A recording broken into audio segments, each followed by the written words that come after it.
Hi everybody, and welcome to our module on neurocutaneous disorders.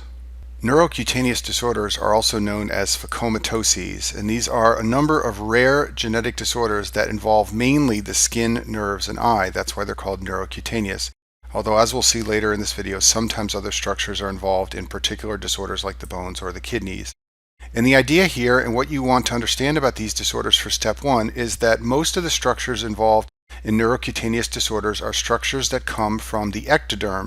In the reproductive section, I talk about the germ layers, and in that section, I talk about how the ectoderm gives rise not only to your nervous system structures like nerves and the eye, but also to the skin. So you can imagine that a genetic abnormality of something in the ectoderm could later in life lead to problems that involve both the nerves and the skin. And that's how neurocutaneous disorders work. So there are four of these disorders, are all very rare, that you should know for step one, and we'll go through them all in the next few slides.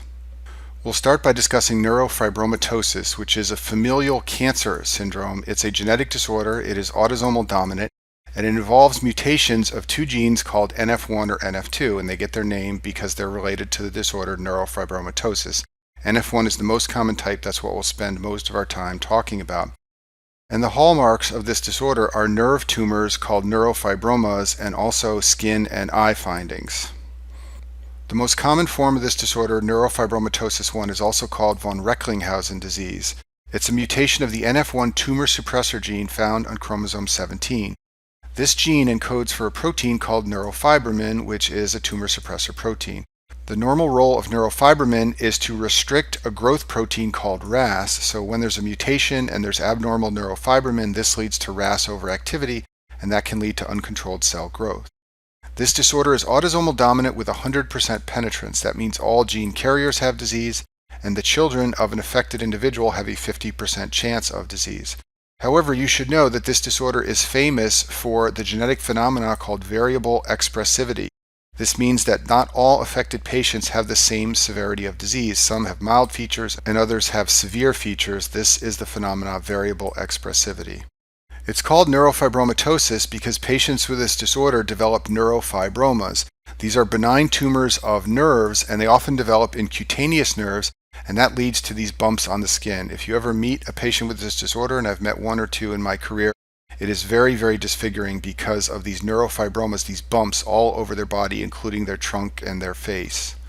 Remember that most of these neurocutaneous syndromes affect the skin, but also the nerves and the eye. So the eye findings in neurofibromatosis are called leash nodules. These are brown spots on the iris. If you look at this picture of a person's eye here from someone who has neurofibromatosis, there are brown spots on the iris. Those are the leash nodules of neurofibromatosis. So we've talked about the nerve findings. Those are the neurofibromas. We've talked about the eye findings. Now let's talk about the skin findings of neurofibromatosis. The classic skin finding is a café au lait spot. Café au lait means coffee with milk, and these are light brown macules that you can see on the screen. This is a picture of one shown here. In addition, freckles are very common and people who have this disorder. They're usually not random. They cluster in the skin folds, especially in the axilla and groin. These are unusual places for freckles to be found. So those are the main findings of neurofibromatosis. Some other findings you can see are shown here. Optic gliomas are common. They usually develop by 3 years of age. This is a rare tumor of the eye. Look at this picture on the right side of the screen. This is an image of a child with an optic glioma. That's this large mass here behind the eye. Bony abnormalities are also common. Usually it's curvature of the long bones, but it may also be a facial deformity of the eye socket, and it can also be scoliosis of the spine. And then finally, many of these patients have some degree of intellectual impairment. Patients with neurofibromatosis type 1 can develop hypertension through a couple of mechanisms. First of all, they sometimes develop renal artery stenosis, and in addition, they can rarely develop pheochromocytomas. And then finally, patients with this disorder can develop malignant tumors. Remember, they have lots of neurofibromas, and over time, some of them can become malignant. Usually it's not the skin lesions I showed you before, it's these deeper nerve tumors called peripheral nerve sheath tumors, and this often happens in adolescence or adulthood, and the way this usually presents is as pain or sudden growth of a neurofibroma that is deep to the skin.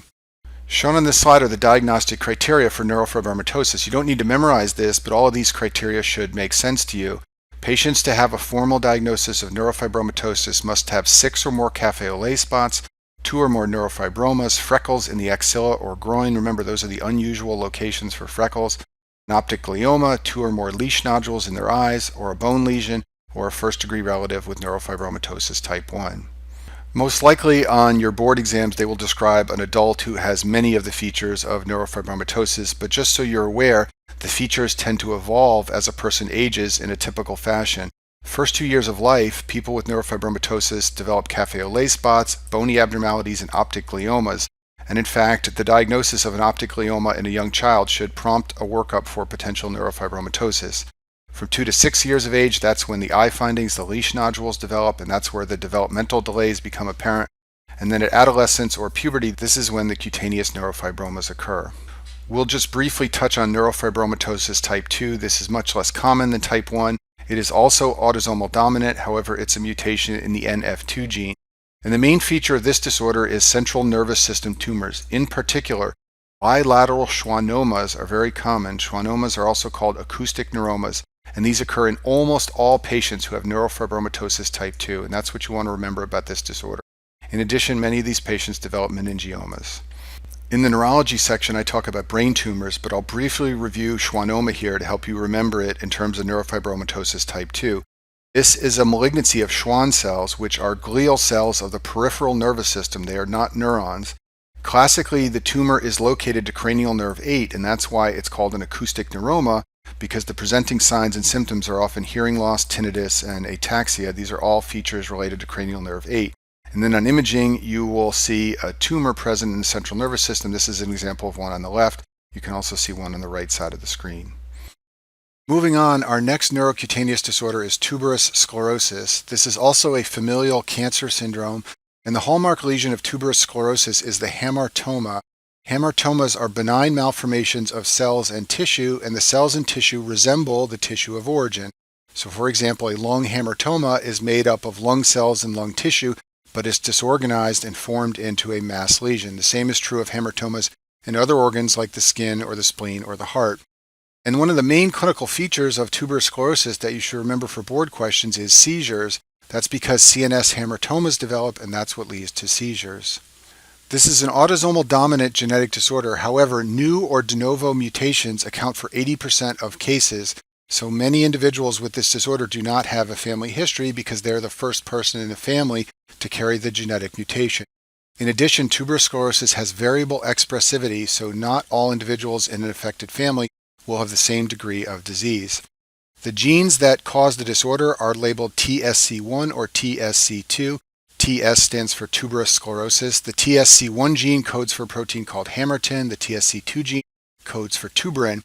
Both of these are proteins that inhibit something known as mTOR. mTOR stands for the mechanistic target of rapamycin. It is a kinase enzyme, and so when there's a mutation, mTOR is not normally inhibited and it becomes overactive, and that leads to cell growth, especially growth in cell size. And this is what leads to non-malignant or benign cells, but they are overgrown in size and they form a disorganized ball, which is a hamartoma. Tuberous sclerosis leads to widespread tumor formation in multiple organ systems. Usually the tumors that form are hamartomas, although in some cases they are other neoplasms. However, if you just remember that hamartomas are the hallmark lesion, you can usually answer questions about this rare disorder. It's hard to remember all the different organ systems that are involved. Some classic features are shown on this slide, and we'll go through these in the next few slides with some pictures. Seizures are the most common presenting feature, especially in a young child with a mass lesion in the brain. One of the things you should think about is tuberous sclerosis, especially if other features are present. Like most neurocutaneous syndromes, there are CNS features like seizures, but also skin features. So let's talk about the skin features. The classic finding is an ash leaf spot that's a pale hypopigmented skin lesion, basically a white spot on the skin. I'll show you a picture of this in a minute. Another hallmark lesion are facial skin spots called angiofibromas. And then finally, there's intellectual impairment, which was formerly called mental retardation, present in tuberous sclerosis, just like in neurofibromatosis. That is often an element of the neurocutaneous syndromes. Some of the CNS tumors you can see in tuberous sclerosis are detailed on this slide. Cortical tubers are distorted portions of the cortex. This is what can cause seizures. There are several of these in this image on the bottom left side of the screen there, these white parts lighting up in the cortex. Subependymal nodules are nodules in the ependymma, which is the lining of the ventricles. There are several small white dots in this picture on the right side of the screen. That is evidence of subependymal nodules. Patients with tuberous sclerosis can develop subependymal nodules, but they can also develop a larger, more serious subependymal lesion called a subependymal giant cell astrocytoma. This is a low-grade version of the tumor astrocytoma, and it usually occurs at the intraventricular foramen, as shown in these pictures on the screen. And when this happens, this can obstruct the ventricles and lead to hydrocephalus. So it's high yield to know that patients with tuberous sclerosis can potentially develop hydrocephalus, and they can present with papilledema and other findings consistent with raised intracerebral pressure. Rhabdomyomas are benign tumors of muscle cells, and they are the classic cardiac feature of tuberous sclerosis. 90% of rhabdomyomas occur in children who have tuberous sclerosis. Sometimes these are detected on prenatal ultrasound. You can see the tumors embedded in the ventricular wall. Often they're asymptomatic, but sometimes they cause symptoms by obstructing the outflow of the left ventricle or by causing an arrhythmia. And I talk about rhabdomyomas in more detail in the cardiology video on cardiac tumors. Here's a picture of angiofibromas. These are fibrous papules, usually on the face. This is a classic feature of tuberous sclerosis. And here's a picture of an ash leaf spot. Basically, it is a white spot on the skin. It's a hypopigmented macule. It's usually oval or elliptical, like this example shown here. A shagreen patch is another potential skin finding in tuberous sclerosis. It's a connective tissue hamartoma, usually found on the lower back, and it leads to a lesion like what's shown on the screen here, which is usually described as having an orange peel or leathery texture to it. And once again, this is just another hamartoma, the classic lesion of TS. There is a nail finding sometimes seen in TS. It's called an ungual fibroma. This is a fibroma beneath the nail bed, and it looks like this picture shown on the screen here. Renal angiomyolipomas are the most frequent kidney or renal manifestation of tuberous sclerosis. Often, children with this disorder have multiple tumors that are bilateral. It's caused by a proliferation of epithelioid cells around a vessel. That's why it's called an angiomyolipoma. Sometimes these tumors can grow and then hemorrhage, and that can lead to the acute onset of pain. In addition, in some cases, they cause excess renin release, and that can lead to hypertension. And there is a risk of chronic kidney disease among people with tuberous sclerosis, and that's because these angiomyolipomas can get so large they can compress the normal tissue and lead to kidney failure. And here's an image with the black arrows indicating presence of bilateral lesions in the kidneys. These are angiomyolipomas. So the classic case of tuberous sclerosis to know for your board exams is a young child or an infant who develops seizures, and then a physical exam reveals evidence of ash leaf spots and angiofibromas. If you see this, you should think of tuberous sclerosis, and then if you just know that this disorder is associated with hamartomas, you can usually answer most board questions. Okay, now let's move on to our third disorder, which is the Sturge-Weber syndrome. This is a congenital vascular disorder of capillaries. It's caused by a spontaneous gene mutation in early development. So the key point here is that this is not inherited like the other disorders we've been talking about thus far. There are three classic hallmark features of this disorder that you should know for your Step 1 exam. The first one is a port wine stain on the face. I'll show you a picture of this in a minute. This is a special type of birthmark. The second is a brain tumor called a leptomeningeal angioma, and the third is increased ocular pressure or glaucoma, which is very unusual in children, but it can be seen in children with Sturge-Weber. In terms of genetics, Sturge-Weber involves a spontaneous mutation in a gene called the GNAQ gene. This occurs after fertilization. It is a somatic mutation, and I talk about somatic mutations in the genetics section. Also in the genetics section, I talk about mosaicism. This is when some cells have normal genetic content and others contain the mutated genetic content.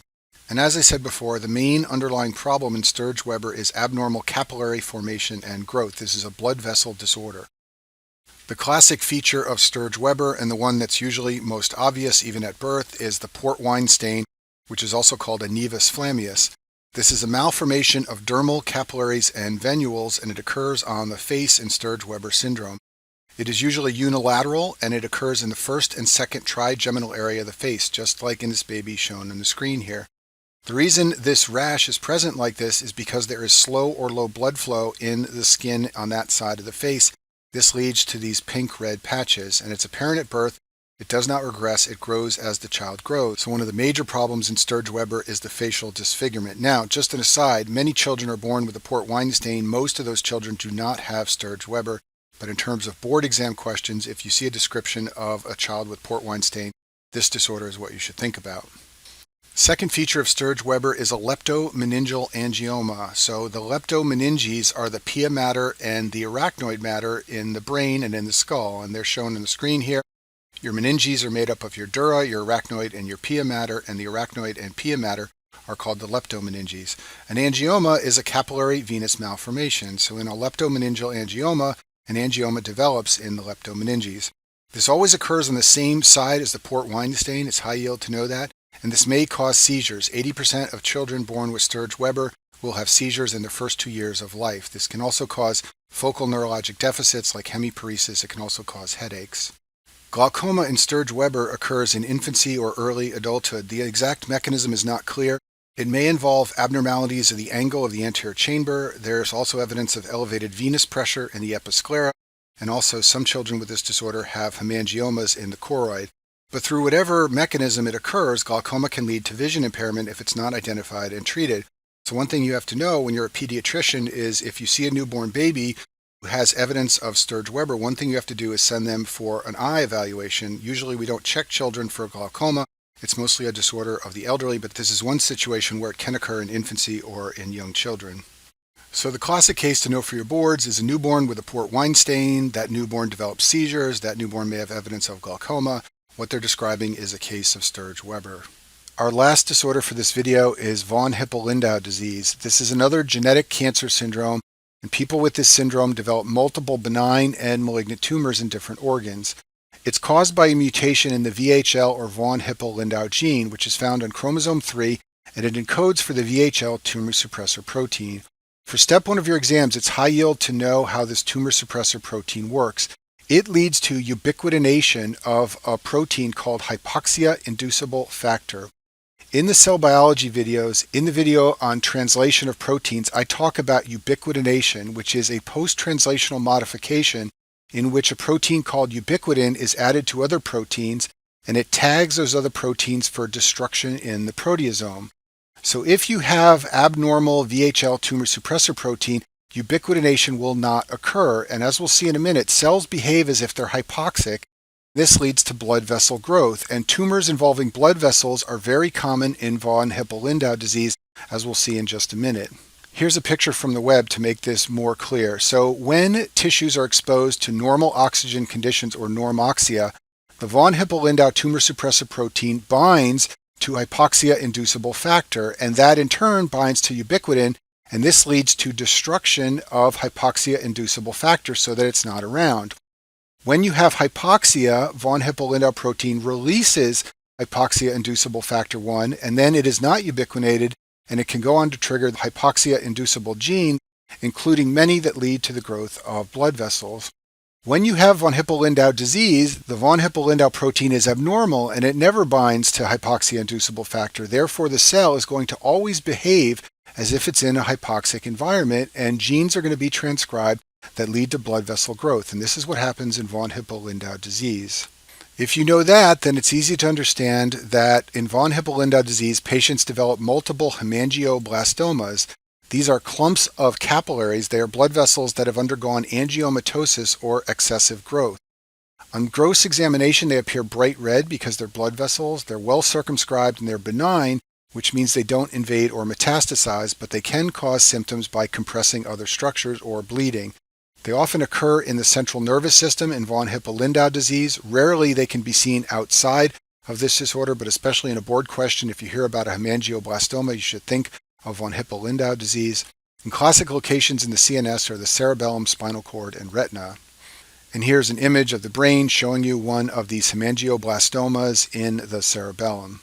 In addition to hemangioblastomas, there are some other tumors that often develop in this disorder. First of all, renal cysts often occur.